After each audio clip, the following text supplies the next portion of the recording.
Entonces, aquí hice este esquema que lo saqué de los esquemas originales, porque ahí en los esquemas originales sale el, el conector OBD2 por aparte, el tablero por aparte, la PCM por aparte, la antena por aparte, el relay de la PCM por aparte, el switch por aparte.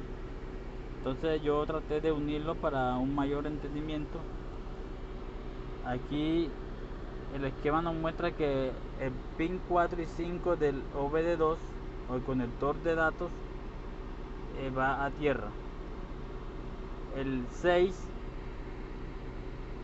es la CAN log.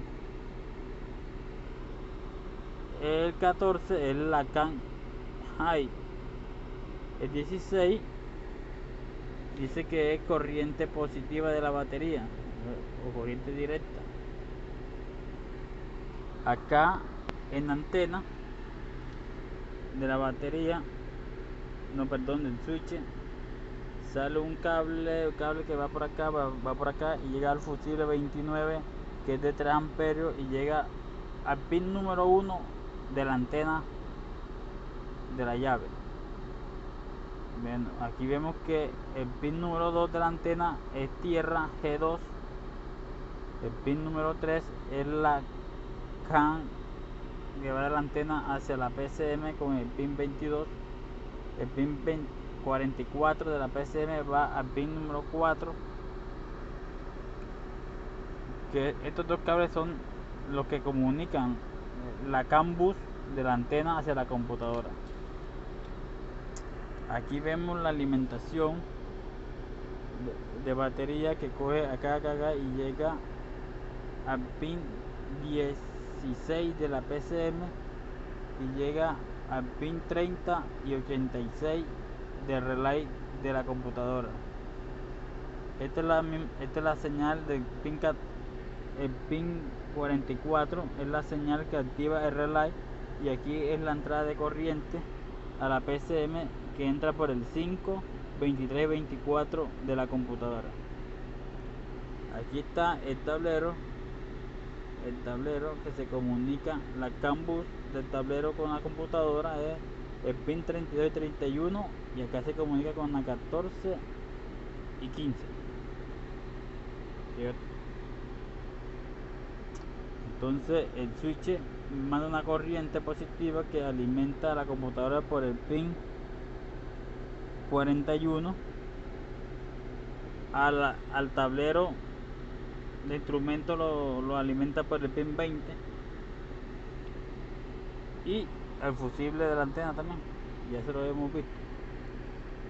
Entonces aquí con la batería desconectada o con el switch cerrado también puede ser, entre el pin 6 y el pin 14 se va a medir el ohmiaje que mide la resistencia de la CAN bus entre el log y high.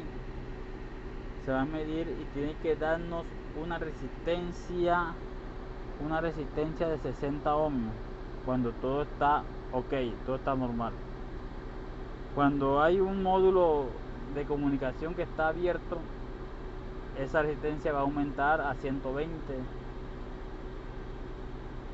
o si da una resistencia cero, quiere decir que la CAN bus está en corto. Entonces ahora más adelante vamos a hacer la prueba en el carro, en la Ford EcoSport. Vamos a hacer las mediciones y también del voltaje. Se puede medir entre el 4 y el 6 con el switch abierto y batería conectada. Tiene que darnos más o menos unos 2.5 voltios, de 1.5 a 3 voltios. Y igualmente entre el 4 y el 14 tiene que darnos más o menos 2.5, 2.6.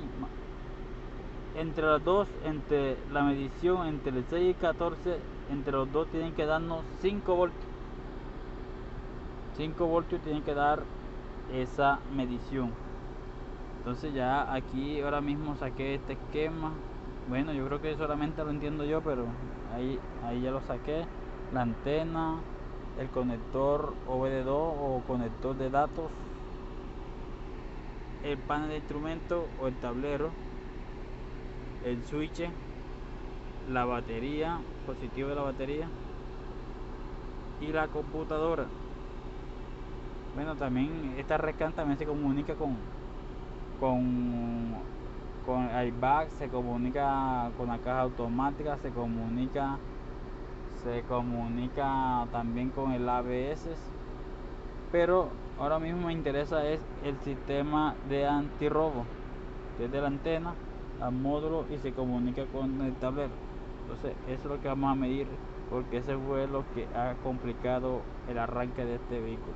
Muchas gracias, nos vemos en el próximo video, que ya es en la práctica que vamos a hacer con este carro.